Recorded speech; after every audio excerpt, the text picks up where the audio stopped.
Hello again and welcome to another podcast by Trey and Harry at a lovely venue in somewhere, Whitehaven is it? Yeah? Yeah, Whitehaven. Whitehaven, looking a bit dull, a lot of seagulls around. But the sun's shining in this room. We're going to revisit Trey's journey through trauma. There's a number of things that have come up along the way which we believe are important to many people who are listening, as some people have actually commented. But this is more to do with the recent events with Trey and how they tie in with that journey through trauma. And I'm going to let Trey talk you through that. But what I would like to say before we start is that this might flag up how difficult it is for people who struggle emotionally with mental health issues, how difficult it is for them to bring it forward, because I don't think just talking about it is enough. You know, there has to be a multi-agency support there, whether it be friends, professionals or whatever, so that person doesn't feel alienated. Because if you went to see about your eyes tested or your hearing, you'd have a number of people involved in that, and people wouldn't kind of, laugh at you or tell you to pull yourself together because you've gone in to be treated for a condition. Yeah. And it's just the same in the world of mental health, because it's to do with emotional ill health, depression, trauma, anxiety, whatever. So this might help in some way to highlight the importance of not stigmatising this area of health. It's a very important area, and I've worked in it for a number of years now, and I've seen the failings and the kind of barriers that people have to come up against. So I'm going to pass you across to Trey, and she's going to tell you a little bit about the recent events in her life to do with her trauma. Trey? Yes, I would say the last maybe couple of weeks I'd noticed I was struggling with things, feeling overwhelmed and trapped, and my anxiety was heightened.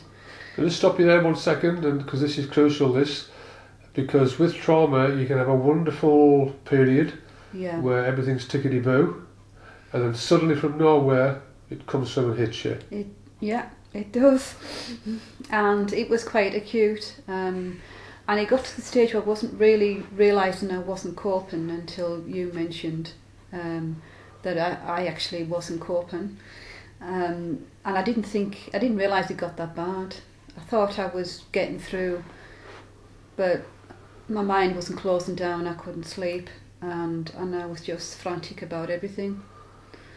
So after a wee bit of a discussion, I made an appointment and I went to see a nurse practitioner, and I asked to be referred to the local mental health section, but also community mental health, wasn't it? Yeah. And also she said it would take quite a while, because obviously they've got a long waiting list.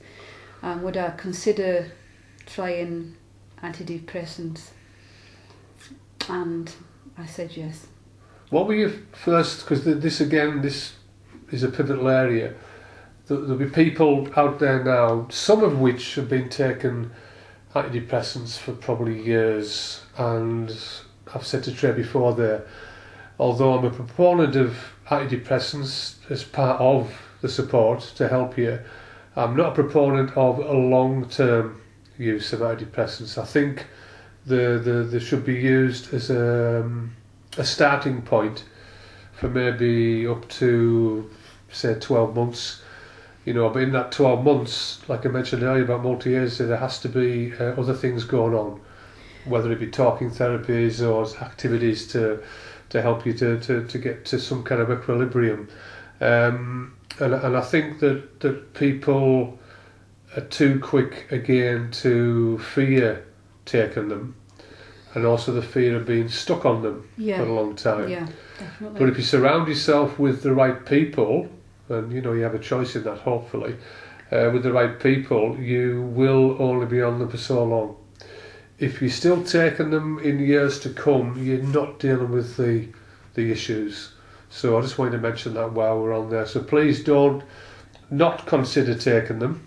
You wouldn't ignore a raving migraine. You'd go and look for your paracetamols or something like that, to help to ease it. Well, antidepressants, although they're slightly stronger, they're still there to help the brain to get some kind of balance. So please don't avoid if it's suggested to you. Sorry, Trey. Yeah, I did say when I went to the doctors that I would prefer the talking therapy. However, because it was quite acute and there was going to be a waiting time, it was suggested that I'd take the antidepressants to try and help me in that period. And talking about maybe 3 to 6 months, because again, I was concerned, and I said, well, low dosage, please, and not too long a time, if at all possible, because of the fear of being stuck on a medication that I know is going to cause me difficulties taking them for various reasons. So yeah, it was a big decision to make. It wasn't one of those things I wanted to do, but I felt like I needed to do it. One of your fears you mentioned to me earlier, and again this might be relevant to some people because it's normally there's a number of things going on in families over the generations that kind of lead to where you end up at some point. You'd mentioned that one of the fears you had was around your mum, and her addiction problems going back some time ago. Do you want to enlarge on that? Well, one of the things that I've always done, and that was because of what happened when I was younger, my mum became addicted to prescription painkillers, which were prescribed to her, and at the time they didn't mention about the addiction issue. She became addicted to them. She couldn't come off them, and I remember living through the backlash of that. It's a pretty destructive way of living, and obviously it had a knock-on effect for the whole family, and I was the one right in the firing line. So my mum eventually she developed cancer because of the pills, and she'd had 1 or 2 near misses as in overdose. They managed to get her back. She nearly died 2 or 3 times, and then eventually she committed suicide with these pills. Now, that's a massive thing for anybody to experience. It had a major effect on me, and I've been offered these strong painkillers for my migraines. I refused. I was offered sleeping tablets because of the sleeping problems, because of my trauma. I refused, and I've been offered antidepressants in the past, and I refused because of that, because of what I experienced. My way of looking at it was, if I avoid things that could become addictive to and could take over my life, I'll avoid what happened to my mum, because it was so, it was just awful. And that's how I've lived my life, really. I'll try and find a way through without that, without those medications. So this was a massive fear for me, this. And it's really strange, because I got them, the first day I got them, they were looking at me on the table, and I had to make myself take it. And every morning I had to make myself take this tablet. I don't want to take it. It feels like that. I'm looking at it thinking, you've got to take it, but there's a part of me thinking, just throw them out, just get away from them. So it's almost like I've got this phobia, and the emotional, almost panic.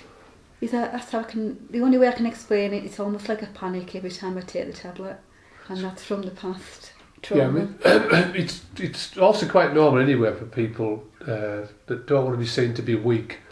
Because again, it ties in with the stigma. They believe that if they have to rely on something to get them over this emotional hurdle, then in some ways they're weaker than other people. So it isn't abnormal to feel that way. But then obviously, with your mum's situation bolted on, then that's obviously going to make it a double whammy. But your mum's situation was obviously her situation, and there was many factors that led to that, a lot of which you probably won't ever find out about.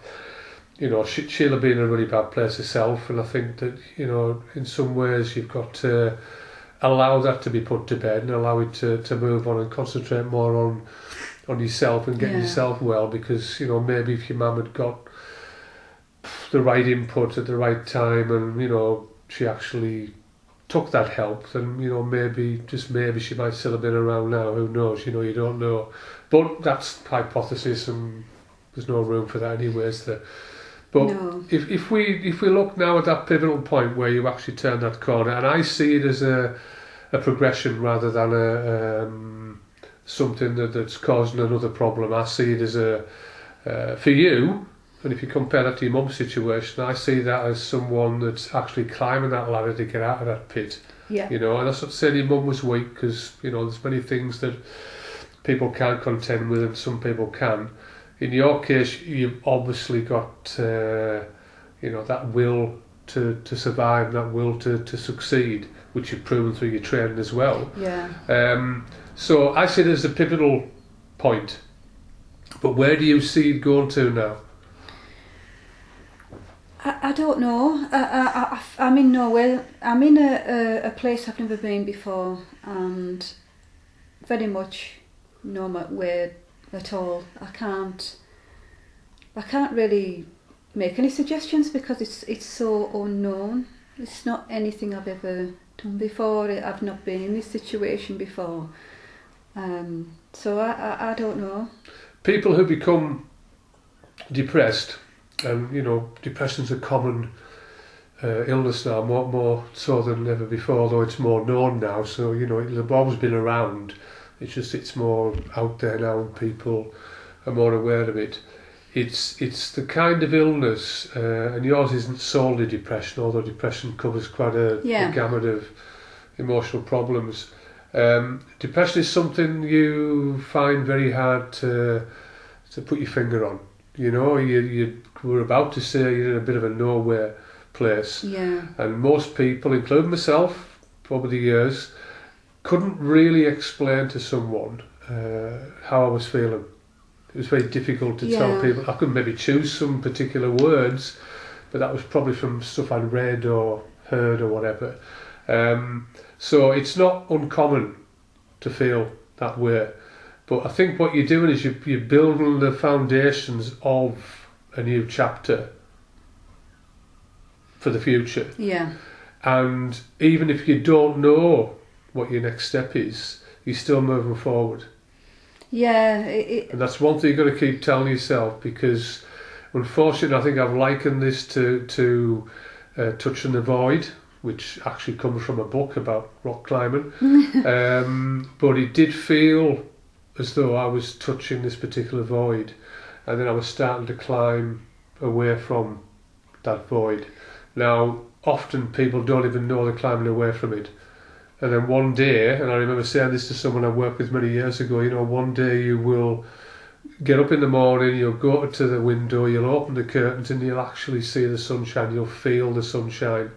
Where prior to that, get up, open the curtains, go and make your tea, just do what you always do. And that, for me, was depression. I was just going through the motions each day. Yeah. And then one day, suddenly, I could see the sunshine again, and I felt good, And I think that's what you've got to keep hanging on to, is that there will be a point where you feel a lot better. Yeah. Yeah. Tough this part out until you get to that point, and it'll suddenly come to you, and you won't even know it. It'll just suddenly hit you. Yeah. Just the same as depression does. Yeah, it's a strange thing, really, because I know that when I got the tablets, the nurse said to me, you will feel worse before you feel better. And it's almost like I'm sluggish and slowed down, and it's like I'm looking at things from a distance. And then the other end of that is these emotional peaks, and the anxiety flies up. So I'm not in the middle. I'm either one end or the other. So but that balance will come. Yeah, that's difficult to manage. Feeling the sluggish, I don't mind so much, but it's the emotional peaks. I find those more difficult. because normally I've only ever felt anxiety like that when I've been in danger. Not for wanting to get on a bus or something. So yeah, that's kind of strange. But there was no route that you had prior to that, and you were still getting those emotional highs. Yeah. So this is slightly different. You know you're getting them now, but you know there's going to be an end point where you actually start to feel better, and that's the difference. You're right. Where before you're in a nowhere place. Well, yeah. Your words. No, that's how I feel like that now. I didn't feel like that before I started taking these. I didn't feel I was in a nowhere place. I felt like I had a way through. Now, because of the extremes, because I'm either down here or up there, that's what it feels like. And also it's because I'm taking tablets, which I've never done, and that's what I feel has brought that in. But for certain days when you weren't with it, when you weren't well, now my words would have been, she has no idea where she's at or what she's doing. It's like so that for me is a nowhere place. Yeah, that felt more like a short circuit when I felt overwhelmed. Yeah.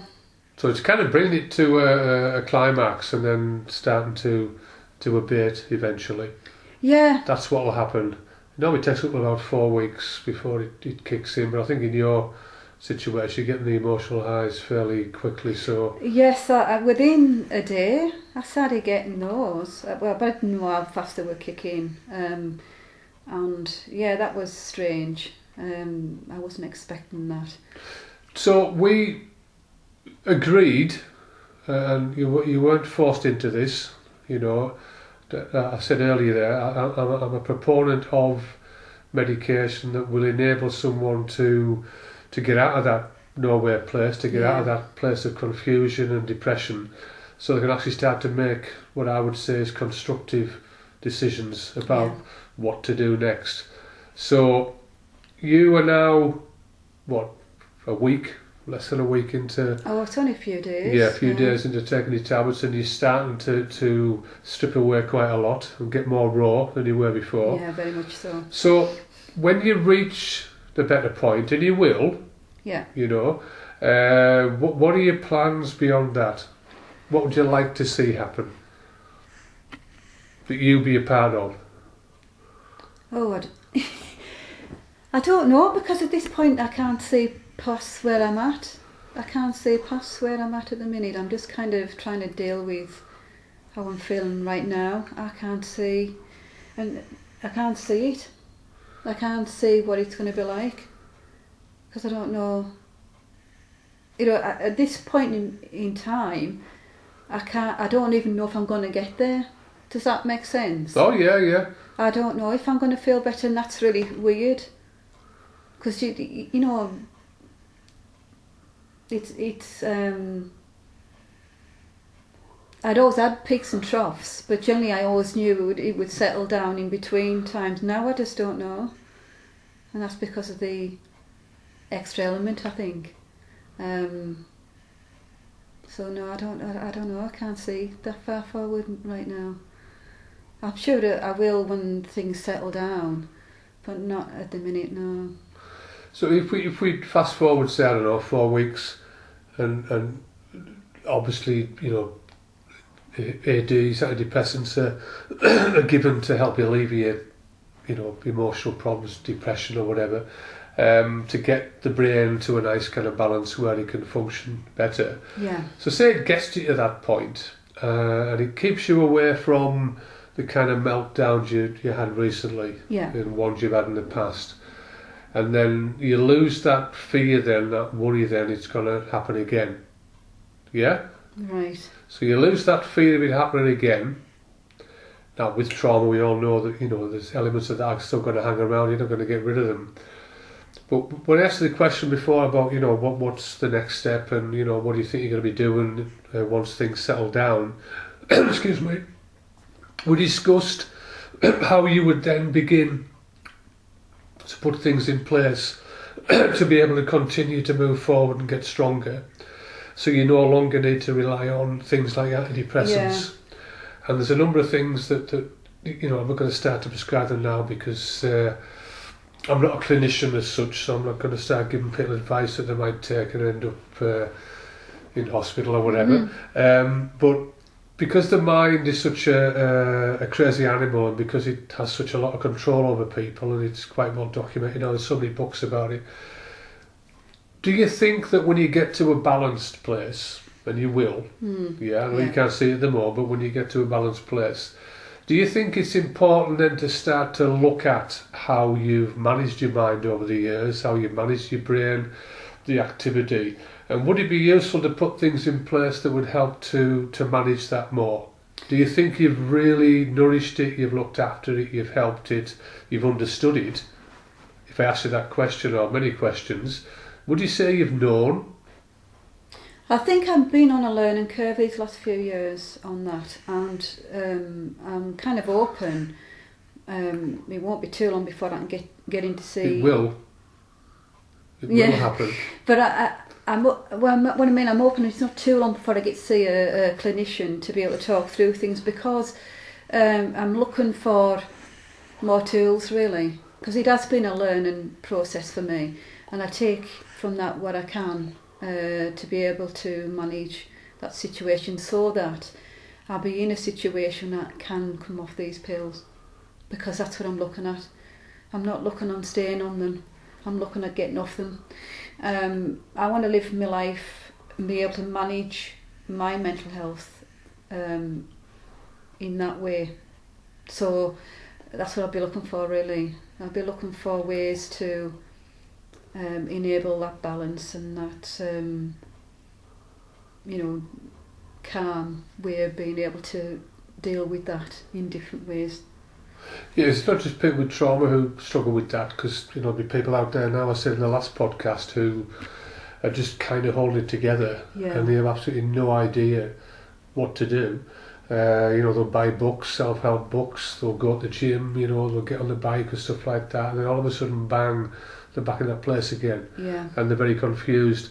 I think this for you is going to be a learning curve. You've proven that you've done a lot to your body now physically. You've worked hard. You've toughed it out. You've created a good physicality now. Now, if you look at the mind and the brain in the same way, that's where you're heading. So with the same dedication, the same will, the same expertise, skill-wise, that you put into to acquiring the body that you built now, you're going to do just the same with your brain and your mind, because people don't.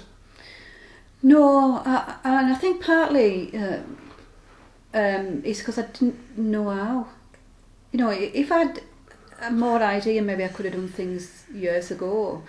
But as time goes on, I'm learning more, so that I can use that. It's just learning, isn't it? It's just how do you get the information, who shows you, who informs you. And what I find quite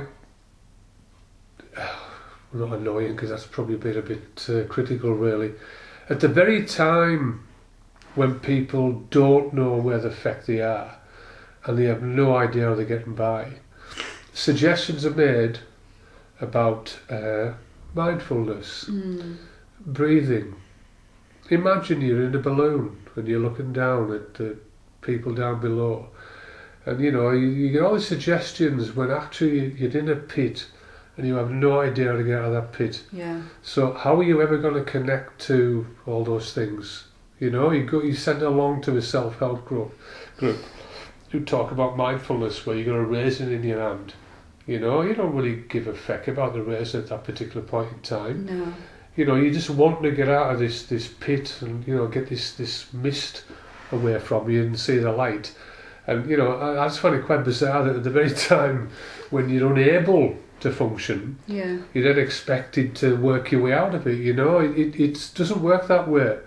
You've got to allow the brain time, the mind time to come down, and of course that's part of the reason why we advise people to take medication. And you're right, long term, definitely not. No. So when you get that balance, and we discussed this a while back, and you're able to see it more clearly and think more clearly when you get out of the fog, that's when you start to do all this work. And that's where you start to accrue all the tools that you talked about there. There's many out there. Yeah. And that's when you would concentrate more on those activities that I mentioned earlier there. Forget the balloon one, because I don't like that. Or the one with the key in the box, with the light in the hall, etc. You know, you can see the curtains and the light coming through. No, I can't. Then things like that can be brought in. You know, your activities will be more mindful. Yeah. You know, your actual physical activities will be more mindful. Yeah. Your yoga will be more mindful, because there's very few people are able to get in the moment. Yeah. Very few people, because you're so busy with thinking about other things, it's all going on. And that's basically what overwhelms people, and many people crash now because they're trying to carry too many things. Yeah. And the brain's not designed to be persistently active. I think that's probably what happened to me. I'd had some things that had come up recently that reminded me of stuff, triggers, and then I'd also been taken on and thinking about different things, and of course the situation with my divorce situation. So yeah, it kind of all went. I think it just was too much coming at me, and I couldn't cope anymore. So yeah, it kind of like says, right, okay, you need to take a step back from things to be able to quieten things down so you can cope a bit better. Yeah, because I mean, if you think about somebody who runs a marathon for the first time and they get to the wall, that's called a wall, well, your body's had enough and it can't cope anymore. What does it do? Well, it slows you down, doesn't it? Shuts you down, yeah. Basically. Now, the brain's an organ, and you know, it can only cope with so much, and some people go further beyond and end up having a breakdown. Yeah. You know, so in some ways for yourself, you know, you're not lucky, because that's the wrong word to use, but it's good that you've stopped before the void. Yeah. To actually get your breath back. Talking about the marathon there. Yeah. To get your breath back and then go back and do a bit more training for that particular organ, obviously in the body and the brain in this instance.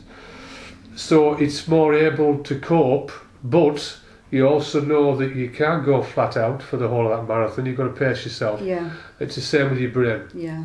You know? I need to pace myself more. I'm not really good at that, and I must be honest, because I think about all many different things, and you've mentioned it before, I am a bit of a beggar really for that, and then it gets away from me because I'm still thinking about other stuff. But it's a lot of people with trauma who become, it's almost like they have to do things, they have to do that, they have to constantly distract themselves from, so I need to do that because stop thinking about that, I need to do that. So it's actually quite common in areas of trauma where people come up through early, in your case trauma, yeah, and then along, and sometimes you can become slightly obsessive about certain things, which then creates more anxiety, and you do more to get away from that anxiety. It's almost like a vortex. So it's not uncommon that for people who've gone through traumatic times. Yeah. I mean, I said to you before there about reading books. That was a portal to a better place, you know.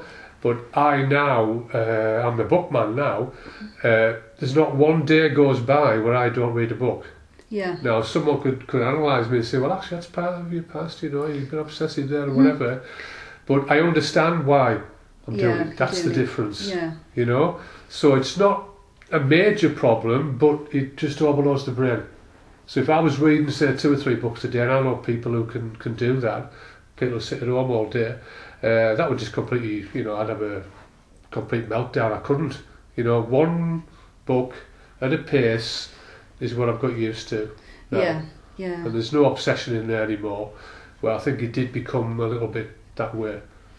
Well, yeah, with me, it's I tend to find that if there's things I think are important, and I kind of get anxious about them not being done, or if that doesn't happen. So I'm trying to keep too many things right. Yeah, well, always trying, and not just for me, but also, say, you know, for Nigel, and you know, I'm always thinking about, all right, I've got to do this. So brain doesn't stop. It's but I've always been like that. But sometimes it's worse than others. Sometimes it'll like calm down, and I used to, right, okay, and I'll shut my brain down with my activities, my focus activities, and that really helps that. But recently it hasn't helped so much. Yeah, the problem there is that you create another anxiety by the fact that you're doing something to avoid something else, and then it becomes a vortex, and that's the problem. I think you reached that particular point. Yeah. And even to the extent where you were focusing on things that had to be done for other people. Yes, yeah. Because you were getting anxious about that as well. It was almost like an attachment to something else that would take you away from where you were, you know, and you could analyse that to the nth degree, but it's not going to solve anything. But as long as you're aware of part of the reasons why you reached, you know, that kind of close to meltdown. And there's many people that said before me out there now who are probably just hanging on, clinging on really, and there's no one around them to help them, you know, and that's not nice, but that's the way of the world at the moment. A lot of people committing suicide, you know, a lot of people who probably, if they got a little bit of input early on and, you know, maybe could have avoided that, but hey, that's again, as I said earlier, hypothesis. But would you agree then that this phase of your journey will eventually be fruitful? Will eventually be fruitful? I couldn't. No, I can't agree with that yet because I don't know if it will. I don't have the same. What's the word for it? Well, I'm looking from the outside. Yeah, so you don't have. I don't have the same belief in medication and the benefits of medication as you do, but that's because of my. But the discussion isn't about medication. Yeah. Medication is one aspect of. Oh yes, sorry. I thought you meant picture. that the medication. Will get No, I'm talking about the whole thing. Oh no, yeah, I will do it. No, yeah. Yes, so I will. I will find a way through. Yeah. Positive mental attitude trip, PMA. I will find a way through. I will find a way through. Sorry, I thought you meant because it's fine. The medication. That's just one part of it. I'll just take it as it comes and see what happens with that. Absolutely. So just before we round off, there will be people listening who've struggled with similar kind of problems, you know, not exactly the same, but might be the same.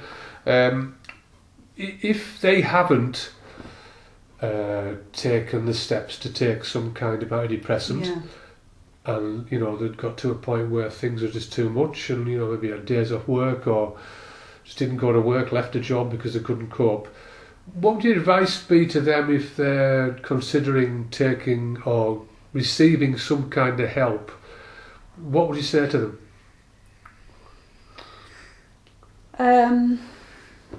I think it is worth. I think I would say go to the doctors and ask for help, and try and be as honest as possible how you're feeling, and ask about the options, and hopefully you'll have a doctor who will give you more than one option, as in a more holistic approach, because I think that would be a good thing.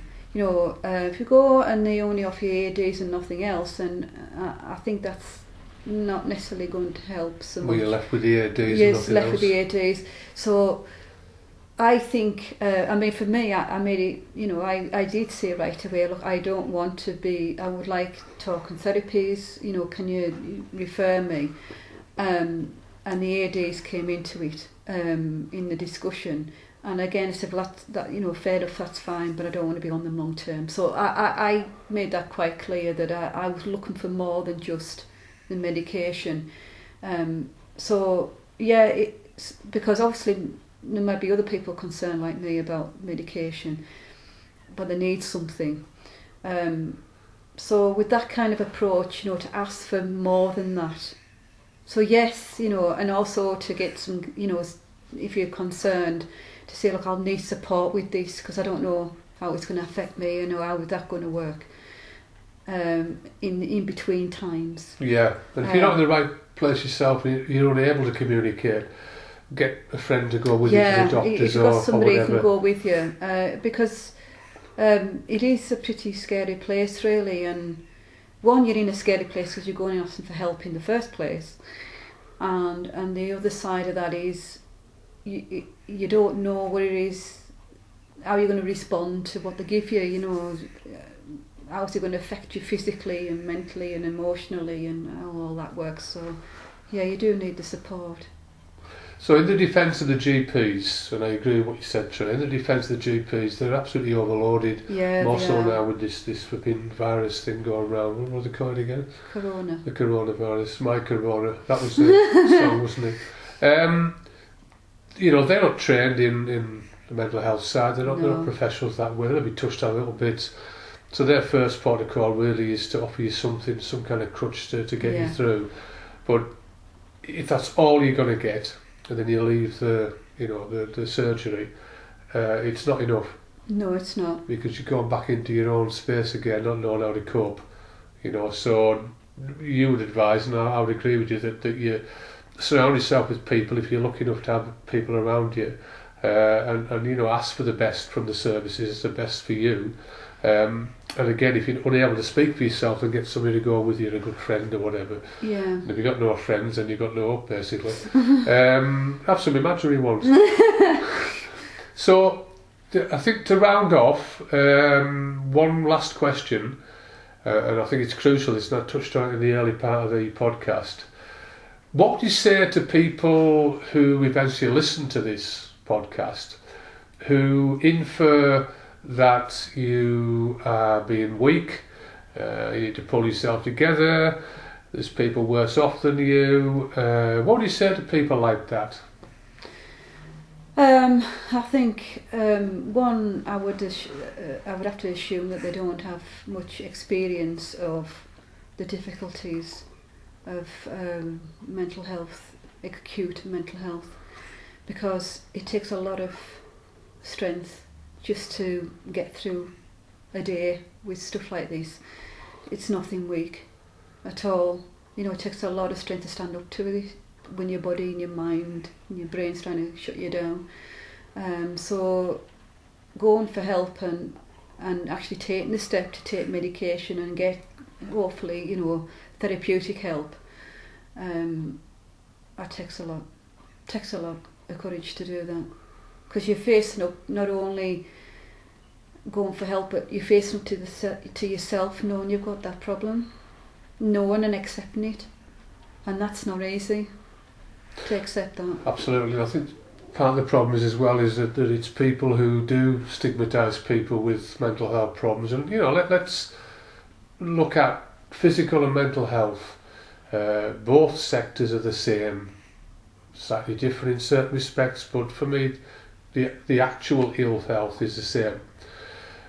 But you know, people who stigmatise people who have mental health, they don't stigmatise people with physical health, ill health, because you know, that's quite normal. You break your leg, you go in and you get some treatment, people talk nice to you. But people who have mental ill health, people stigmatise them, and you know, it's quite common now for people trolling people, and you know, people who are in the services are getting called names or whatever else.